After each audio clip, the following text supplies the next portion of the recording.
Hi everyone, welcome back to my channel. I'm doing a new video today.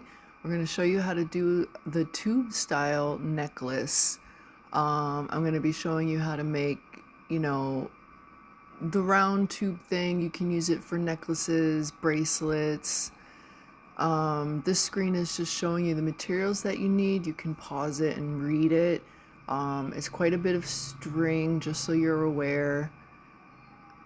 And the video starts now.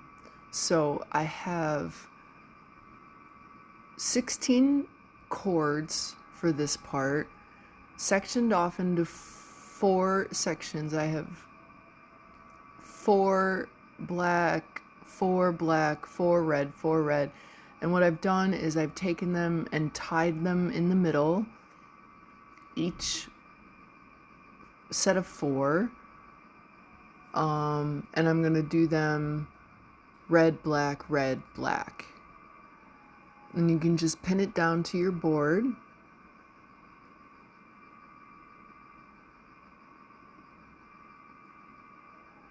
Like I'm doing now. Sorry, I think I had a wiggly pin. Anyways. And you can see that there are 4. 1, 2, 3, 4. Take black, pin it right next to it. This is a way to do a tube style on a flat board with pins. 1, 2, 3, 4.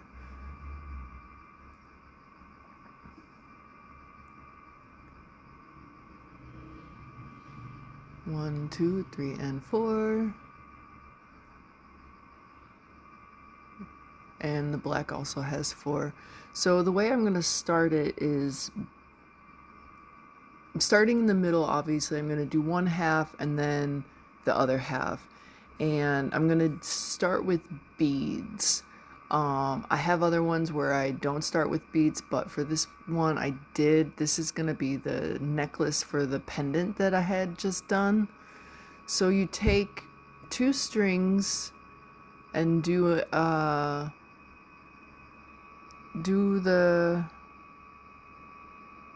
the normal knot, the double knot. 1, 2, 1, 2. Then take a 3rd string. The strings are very long, so it's gonna be a little tedious, possibly annoying at times, but you need this much when you're gonna do a necklace. And then to the other one, that one. So you have the 2 cords in the middle and 1 on each side, and we're going to use small silver beads, basically ones you get at any beading store. I'm trying to show you here. They're small. I believe it's like a 2mm bead with a 1mm hole, but I'm not quite sure. But because we're beading into 2 cords, it's gonna take some time.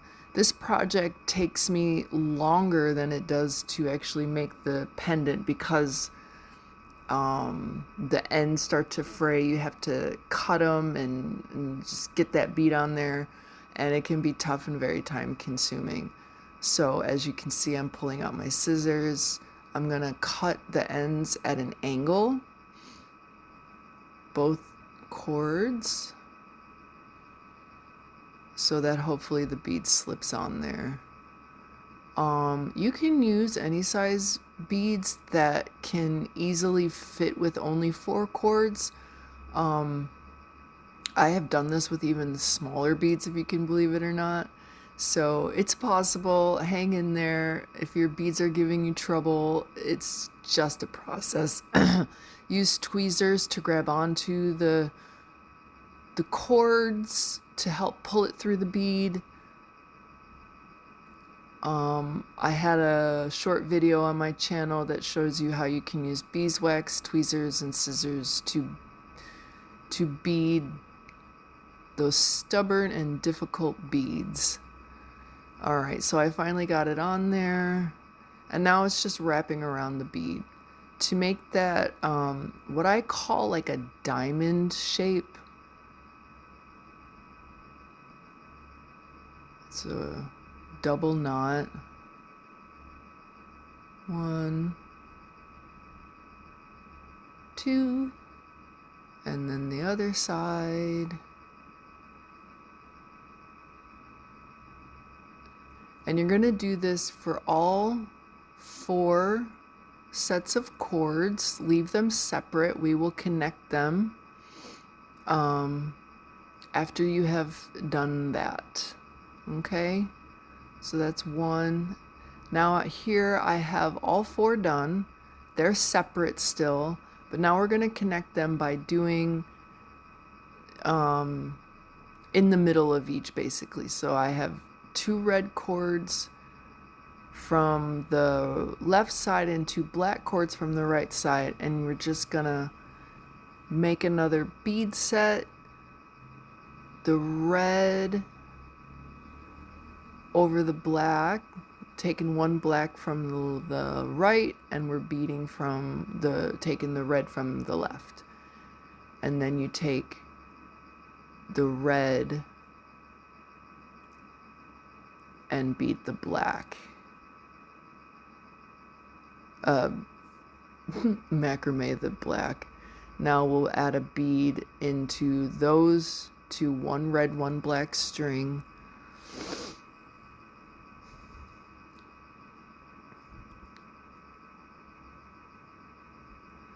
Okay, we're just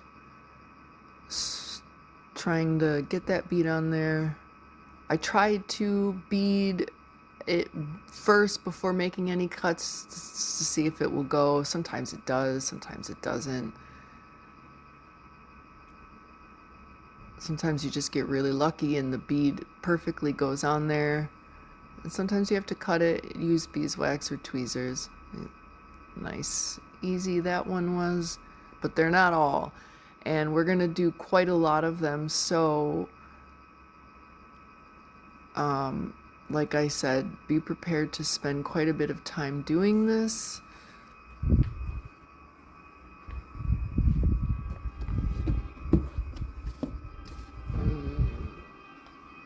Okay, and we're gonna do that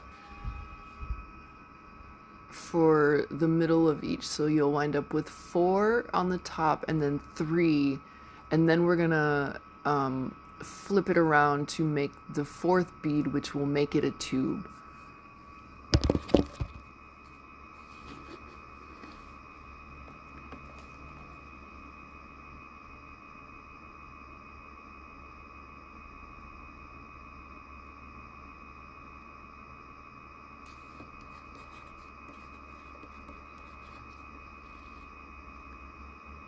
Okay. I'm just showing you one more time how to do the red black. So we're gonna have like the solids, which are red, black, and then we're gonna have the double color, which is the combination of red and black. So I just want you to know it's gonna be like that for the whole time you're doing this.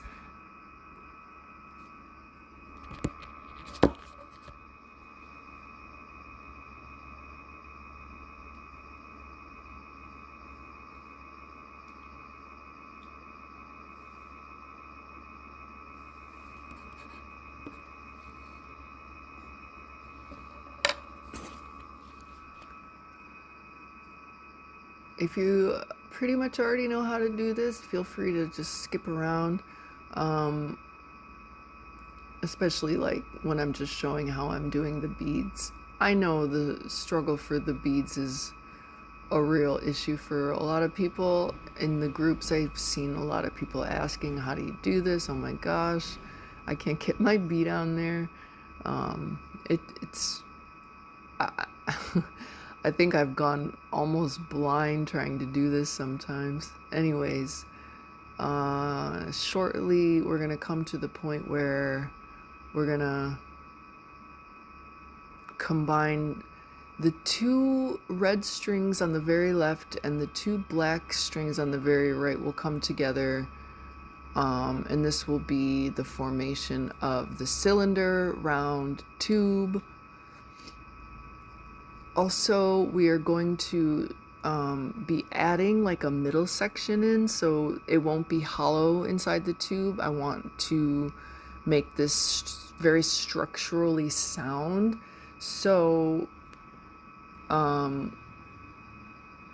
so I add chords in the middle, but also because I will use them later in the design of this tube. So I got 1, 2, 3, 4, 1, 2, and 3, and 2 left on each side. So now I'm going to unpin. What I was saying was at the beginning it said you need 32 chords. This is using 16. The other 16 chords will be used for the middle section. Because at some point, some of your strings are going to get short and you're going to need to replace them, and it's easier to do it from chords that are already there rather than like adding them in. Kind of tricky to explain. So you see I have my hands on black and a red, and we're going to add a bead there, and it's going to create the tube. Just pin it right onto your board. You don't have to hold it in the air or anything weird like that. And just do the same thing to add a bead. A double knot, starting with the black from the left, the other black from the left. I'm hoping you can see this. When I'm shooting and editing these videos, I'm not always sure how visible everything is. And right even now, as I'm doing this voiceover, I'm looking at it smaller than what you will see it when I post it up. Anyways, okay. So, and do it like that, and then we're gonna bead the 2 middle chords again with your super small silver beads, or whichever color you want. I tend to prefer like silver gold, metallic-y colors. I just got a bunch of cool hematite black beads I can't wait to use in a project.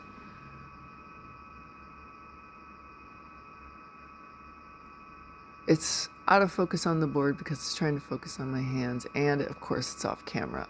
Sorry. Anyways.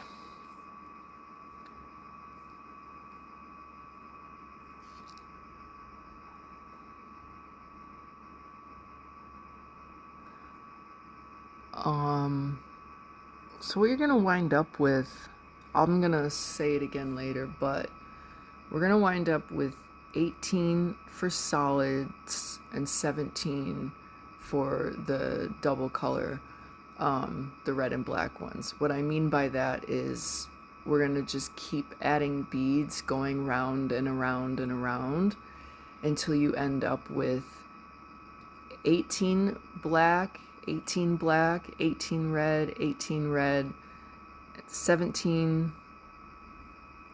double color, 17 double color, 17 double color, 17 double color. It's a lot of beads. It's a lot of work to do this. I can't really just lie about that. And, you know, I'm just showing you parts of of what I've done. The real amount of time that is spent doing this, honestly, I don't even know. Like, you just keep going and you keep going. So like what I'm showing you is to keep, you know, add another bead to each part. And this is what it should look like. It is a tube, as you can see.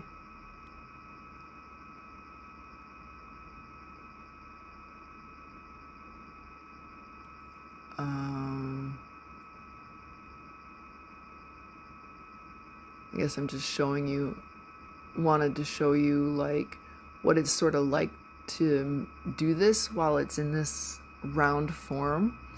It's really not so bad to pin it flat, like even if you flatten it, you can still make it a cylinder. That's what's great about, you know, string and working with macrame, right? Even if you misshape it somehow, you can just easily get it back into shape. When I first started doing this, I would stick something in there. Like I had found a pencil that would fit, but these particular beads are quite large, so they take up space in the middle. So I couldn't do that this time, and I didn't feel like finding any other type of tool that could help me. Like I had these wooden sticks, different sizes. I think I used a paintbrush at one point, like for like the smaller sized ones. But then I realized after over time of doing this for a long time that I just didn't need that. Like I could still keep creating the shape that I want, just going round and round, pinning it, unpinning it, and then you just like pull at it, ply with it. It's pliable, you know. All right, so you can add more pins to so it's not moving around on you if you want to. I know I sometimes find that annoying, but I didn't want to get in the way of showing what's actually going on.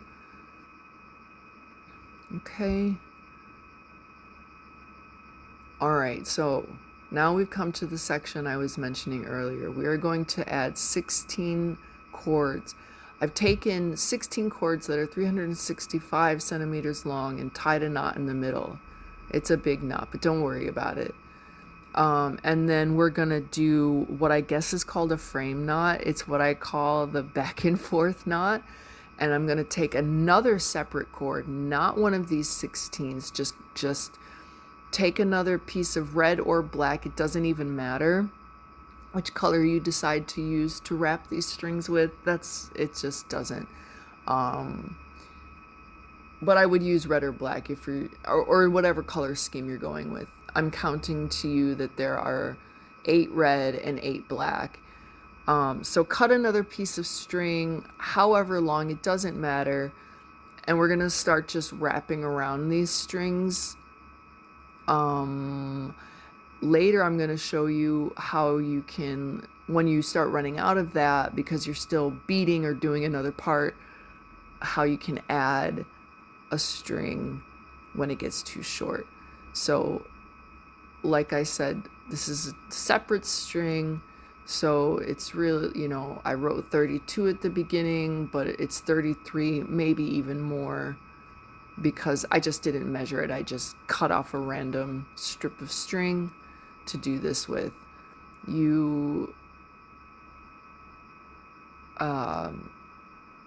I did only use half because when I untie this knot later, oh, here's my kitty. Just for strength purposes, I'm doing it this way. It's half for the bottom half, half for the top half. All right. And so you're just making the frame knot, I just saw it called. I'm not sure if that's really accurate or not, but it's the back and forth knot that's just gonna make a straight. She really wanted to say hi.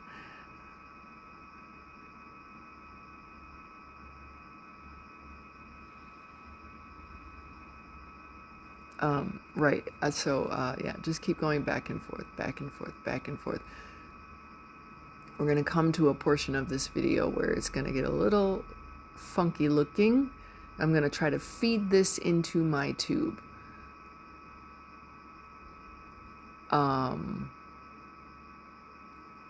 Normally, I would have done this already and laid it inside the tube before I did the one that created the tube. I'm about to, there's a little screen coming up that has writing on it. Let's see. So the next scene, I'm going to try to stuff the string inside. Right, so, okay, so I've gotten it just a short length. I'm trying to take it like, and stuff it from this way and that way, and it's just not working.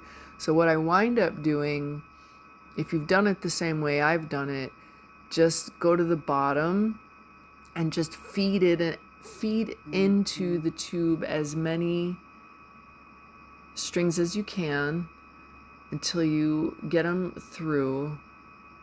I don't know if you can see that, but the reason why I was having a difficult time is because the beads inside are all touching each other because of the size I chose to work with. Anyways, you can see them coming through the bottom, and we're just gonna pull and pull until you have all of the 16 plus the wrapping string through the tube, inside the tube. I may refer to it as the middle part in forward sections of this video and other videos, movies. All right, so pull. You see that part that's knotted? That's what we need in the middle.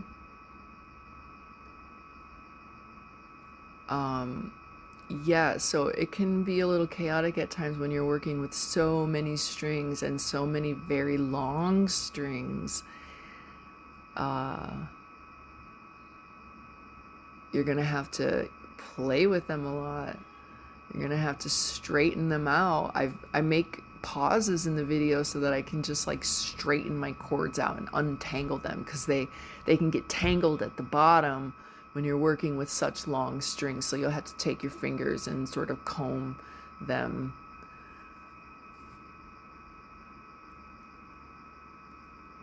And I think that's what I'm doing right here. I'm trying to just detangle a bunch of strings that got tangled while trying to do this.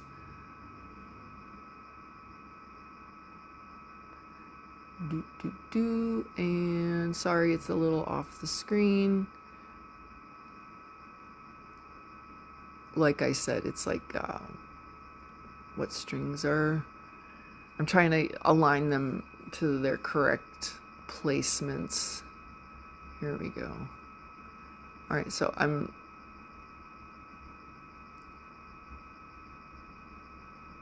just pulling the bead ones away so that I can see if every string has come through. I think the one I'm missing at the moment is the wrap string, so I'm trying to figure out, there it is. See, it was still up in there and I needed to pull it through. All right, now I'm rocking and a rolling. Okay, so you can see where the very large knot is, the wrap one, and then the 4 bead ones that are still knotted in small knots. You can see how that you can separate them so you can work on whatever it is you're doing at the time. You can make that middle part longer. I would recommend doing so that those strings are not in your way as much as you continue to go around making more and more beads, which is, I think, what I am about to do right now. I'm gonna make the middle section longer, the wrap part longer.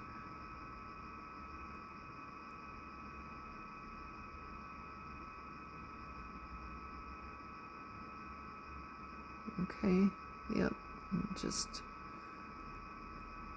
it'll be neater looking and easier to do.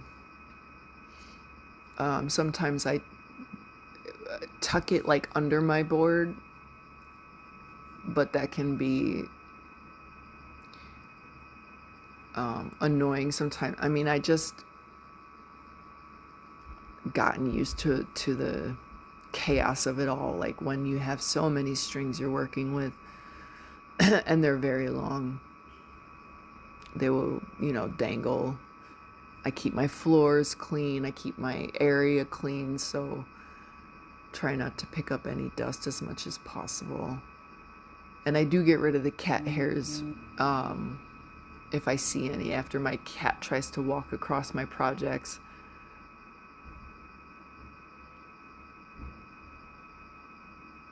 Okay, so just doing the frame knot, going back and forth, back and forth, back and forth. Oh, see, there she came again. She gets really mad at me sometimes when I'm working so much. And she walks across my board to tell me, she's telling me, all right, stop now, pay attention to me, it's my turn. She has laid on top of my project sometimes, and that really, really frustrates me because I don't want cat hair on my projects. All right. Moving along. So you're just gonna take the pin out, turn. I'm just showing you what everything is at this point. You just do one bead at a time, pin it, do the bead, unpin it, rotate it. I tend to always rotate to the left. This is what I'm showing you, like I've taken the top strings and made a huge knot so that those strings aren't hanging on the floor. And it's just a little easier. So you got your middle section, you got your bead sections going. Everything's all tied together there. You can see how many strings, it's a lot. And so you just pin it and you make your bead knots, add your bead. Take the pins out, rotate it, do the next, do the next. Like I was saying, I tend to rotate to the left. That's just a me thing. It doesn't really matter. Like you can just like, as long as you're doing red solid, black solid, black solid, then you'll have the two-tone color ones.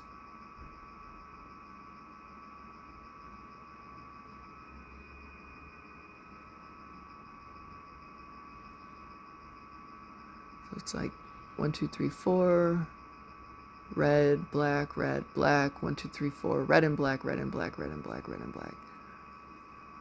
Okay, so this is what I was saying before. My wrap cord is too short now, so I need to add another string because I still need to keep beading. I'm not ready to stop with the beads just quite yet. So you just cut another piece of cord.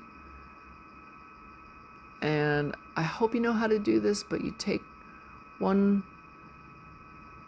while holding with one hand, make a knot, make another knot. I think it's like the lark's head knot or the double lark's head knot, whatever that is, I think. And slide it up. And just to make sure that it's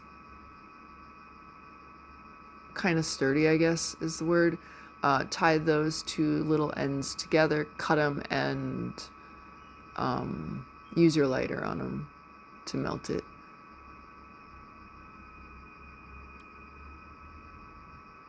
You're not really going to see this because of the beads. You might see peek throughs, like the little holes around. If you're using larger beads or smaller beads, it just sort of depends. So you might see the middle section. If you're using bigger cords, you might, I don't know, I've always done it the same way with the same size cords, and either this size bead or smaller. If you get too much larger, the tube for my pendant is just too big.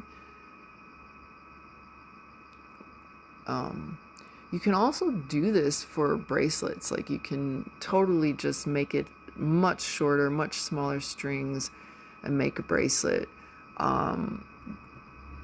It's gonna be a minute before we get to the end, so if you want to learn how to just make a short bracelet and how I tie how I do the ends, you'll have to wait for that because I'm still only at the bead phase in this video. After the bead phase, we're going to just start like a spiral sort of design, right, using the same chords. All right, so I think I'm just like trying to count, show you where I'm at. 5, 6, 7, 8. I've done 8 black solids, and then 1, 2, 3, 4, 5, 6, 7, 8 of the two-tone.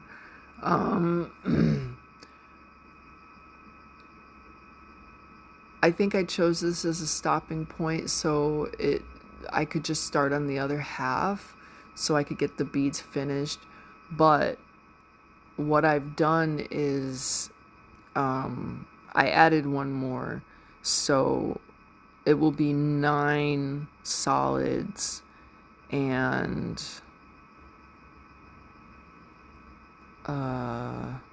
sorry, my math is not mathing. What I'm going to wind up with is, when you count, like, just let's say the black, it's going to be 18 total. And when you count the two-tone, the black and the red ones together, it will be 17 when I'm totally finished. Right now in the video, I'm just unknotting the other half. Yeah, I cut it so I could straighten out my cords there. I'm unknotting right now the middle section.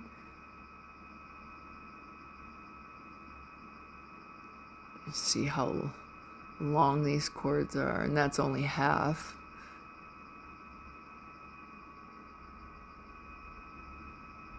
Okay. And just do a few knots. So when you unknot the bead cords, hopefully those cords won't get in your way.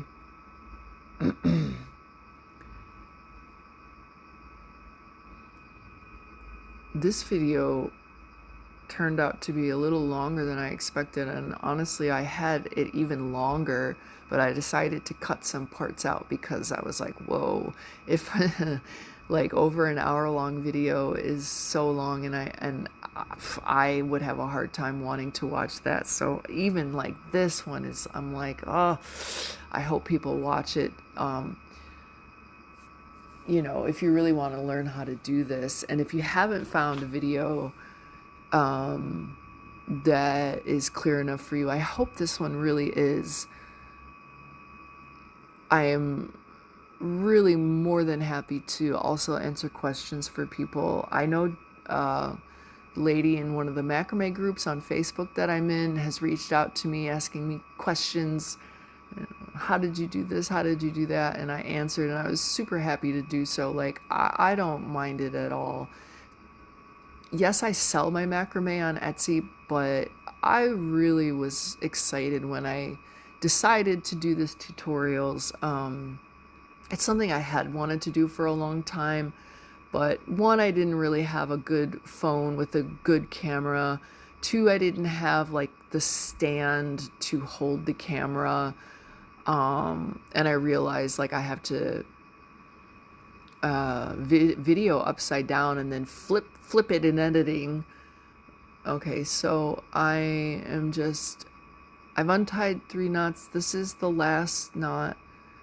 So at the very, very beginning, when we tied our strings in half and started the tube, these are the knots we're untying now, so we can start the second half.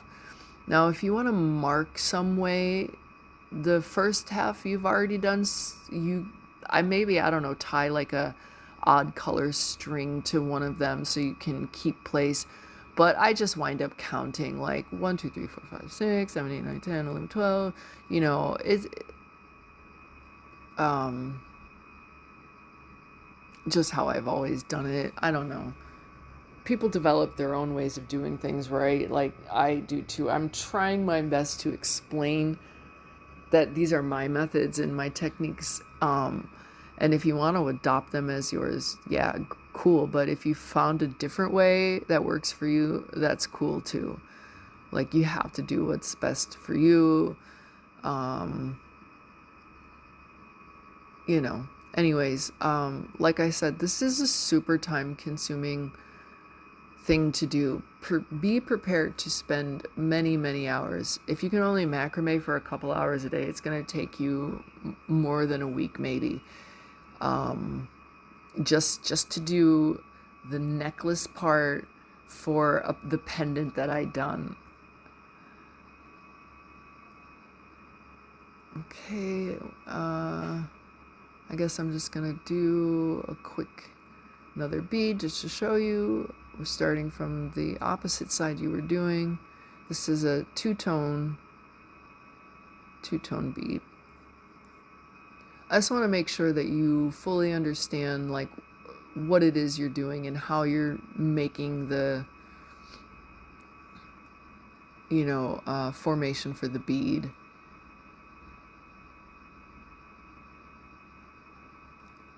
It's all double knots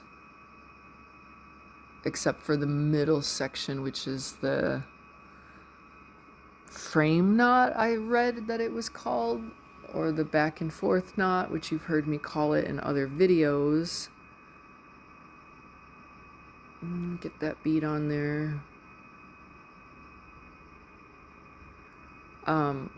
Years ago I bought this tiny little block of beeswax, and I only really use it when I'm beading, trying to bead one bead onto two cords. The ends get frayed, so I just glide my little block of beeswax over the ends and then snip it at an angle, and it makes it really a lot easier when you're struggling